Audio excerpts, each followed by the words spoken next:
Hello friends, Jeff here and welcome to my corner and welcome to another Quick Tip Tuesday. In today's episode, we're going to take a closer look in creating battle damage to your airplane. You know, when you feel the need to actually poke a couple holes in your fuselage, how do you do that? Ever since I've been building that Crest B-17, I got a lot of questions like, how do you create battle damage without actually running the risk of destroying your model? Well, there's always going to be a little bit of risk involved because you have to thin the plastic from the inside out, and you have to really create it extra thin. But if you do it right, if you be really careful, you can create some really realistic looking damage. So how do we go about? What do we actually need to accomplish this? First of all, the main tool is going to be a Dremel tool. And like I have here from the brand name Dremel. Now, it really doesn't have to be this kind. Ryobi has a few ones, and they come in different sizes and shapes and prices. And you really don't need to go for the most expensive one. You can easily get by with getting like a basic model or a basic line Dremel. Secondly, you need a Dremel bit. And again, they come in all kind of sizes and shapes, and you find these usually where they sell the Dremel tools or in any hardware store. There's always a section where you can find these bits. And I like to go with the round one. They look like a little ball on top. And that's the one I prefer because, and I wouldn't go too small, wouldn't go too big either, but I think this is like a quarter of an inch or maybe a little bit less. And this does great. I did my whole B-17 with this, and this is the one that I always grab for. So how do you go about? Well, let's say that we have to poke a few holes here. Let's say that we have to create some bullet holes or damage around the fuselage or the cockpit area, and this works for everywhere on the airplane. You can do it on the wings, you can do it in the tail, you can do it in the front or aft fuselage. It doesn't really matter. The principle is all the same. What you basically do, you're going to thin down the plastic until it's paper thin, and then we're just going to poke some holes in it with some objects. Now you have to be extremely careful, and the reason I'm saying this, that at a certain point the plastic becomes so thin that if you don't be careful, you might poke the Dremel tool or the Dremel bit through it, and you want to avoid that. Now, if you're talking about bigger damage, it's not such a big deal because you can easily camouflage that. But if you just want to poke a couple bullet holes in there, it is very important that at the very end, when you're almost close to poking through, that you prevent that you actually make sure you stop at the right time. So let's take a lot of the stuff off already. I'm going to make a little noise here. It's going to be a little annoying, but I'm trying to just get a part of this area out and make it really super thin. So then the rest is just, it's going to be very easy to do. But the first thing, the most annoying thing and the most aggravating thing is getting plastic really paper thin. So let's do it. Most Dremel tools, they come with an RPM setting, and you don't put it on the lowest setting or you don't put it on the highest setting. You just stay somewhere in between, and then you just start gently away, scraping away the plastic.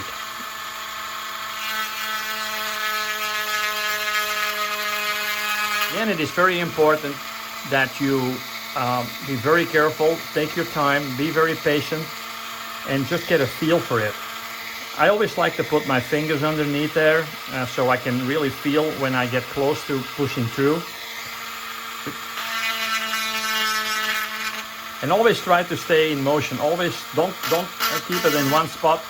Be patient, just keep moving. Because once you stop to, let's say if you stop in a spot for maybe a fraction of a second too long, it's going to melt the plastic too. Just keep moving around and try to go over it evenly. Even if you only want to create maybe 1 or 2 or 3 bullet holes, just make sure that you have a wide space or a big area to do that.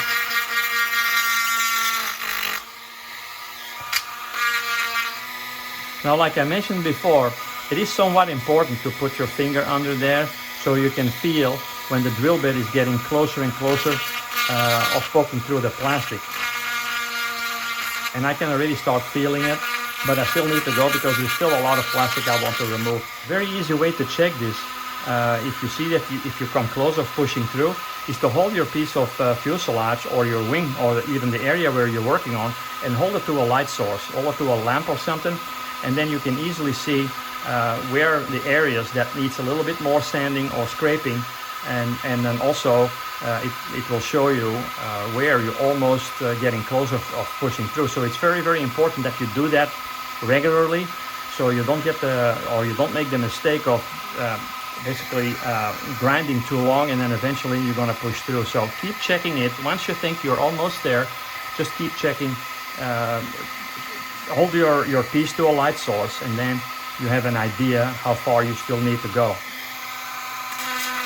So I think we're almost done here. I can really feel that the plastic is very, very thin. So be patient, don't rush it, because that's when you make mistakes. All right, I'm not going to take any more risks, and let's see if we can poke some holes in there. This will also create a lot of dust and plastic particles that are flying all over the place. So be sure that you do it in a spot where you're not painting or where you're not super detailing or something. Just try to do it. Maybe you can even do it in the garage, because it's really not that important that you do it on your workbench. Just try to do it in a spot where there is not a lot of your stuff laying around, because they'll say all the stuff is gonna disperse all over your paint cans, and even worse on your model. So let's have a closer look and see how thin we made this. So by holding a flashlight under there, and you can already see here how thin the plastic really is. I'm sorry for the camera, guys, because the flashlight, of course, plays with the lighting of the camera, but I think you get the idea. And now that we reached the desired thickness of the plastic, we're going to create a couple bullet holes in there. And how do we do that? What do we use as a tool? Well, that is very simple, as long as it's sharp. So you can either use an X-Acto knife, you can even use a toothpick, but I like to prefer one of these, it's like a dental tool. It's basically a very sharp pick, and I like to do that because it's sturdy, and it's perfectly round too. So let's say that we have to create a bullet hole here, and depending the size you can make, because not all the impact on an aircraft, whenever they got attacked either from flak or they got attacked from another airplane, all the bullet holes or all the damage, it's mostly it's different. It's only occasionally that you have like the same size of bullet holes or the same size of damage. So it doesn't really matter what kind of holes you poke in there, as long as they look realistic. So we just very gently we try to poke through, and you can already see that the plastic is already bending, and that's how thin it is. So here we have one, and let's say that we create a couple small bullet holes here. This one. And what I like to do always, because metal will always bend, even when a bullet impacts a piece of aluminum or a piece of metal or sheet metal, it always at least slightly make a dent. So, and then I like to move the pick or whatever you use a little bit around, so you get like a kind of realistic looking impact. So let's make a couple more here. Let's decide to make one here. Let's make this a little bit smaller, and then maybe one here.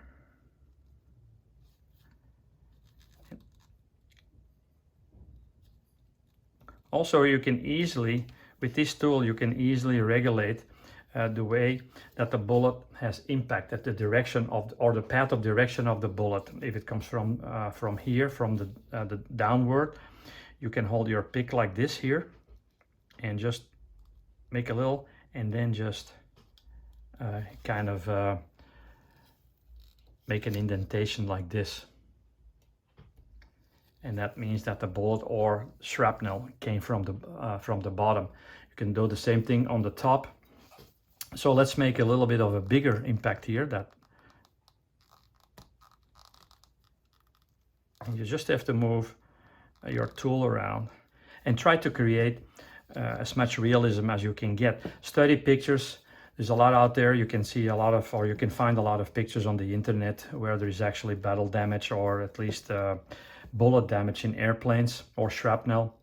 And you can do it anywhere you want on your model. It doesn't really have to be concentrated on one certain spot. You can do a couple bullet holes here. You can do some shrapnel damage on your wing. But that's basically it.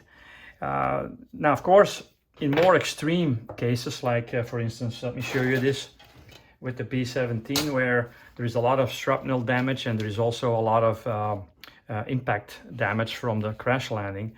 You have to go a little bit further. But those things, most of the time I do it, it's the same thing. It's the same thinning out the plastic, but instead of a small kind of a pick like this, I use the back of a brush. And I just do the same thing like I did here, but this makes like bigger damage, bigger holes. And but you just have to work it. But I think you guys get the idea how it's done. It's really not all that difficult. You just have to be really careful once you're when you're thinning out the plastic, that you don't push your Dremel bit through. Not really the end of the world, but it will create some extra maybe repair, or it might not look as realistic as so you really want to avoid that. So be very careful, make sure that you thin it out, check it regularly, and then you will do fine. I got some more here on the other side. I'll put a couple pictures up after the video. But that's about it, guys. I mean, it's really not all that difficult, and it adds a lot of realism to your model. Hope you liked it. Don't forget to subscribe on YouTube, please. Don't forget to like and share us on Facebook. And of course, most importantly, don't forget to visit us at www.jeffecornerstore.com for all your future purchases. And as I said, I hope you learned something today. Hopefully, we'll see each other again next week with another quick tip, but definitely on Sunday at 7 o'clock Central Time for our live chat on Facebook. But for now, I'm going to leave it at that. Jeff E here, signing off.